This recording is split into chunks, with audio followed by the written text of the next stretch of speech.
Hi everyone, my name is Yatika. I'm with the Tulsa Artist Fellowship, and today I'll be showing you a fun creative art project. Join me as we paint rocks that will be living at the gathering place.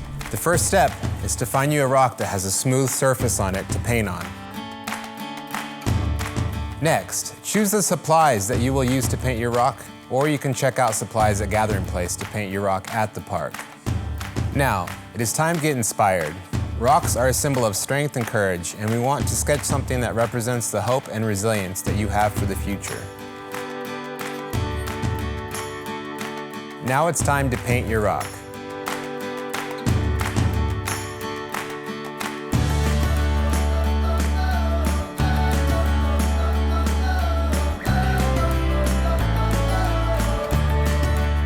Now it's time to bring your painted rock to Fairyland Forest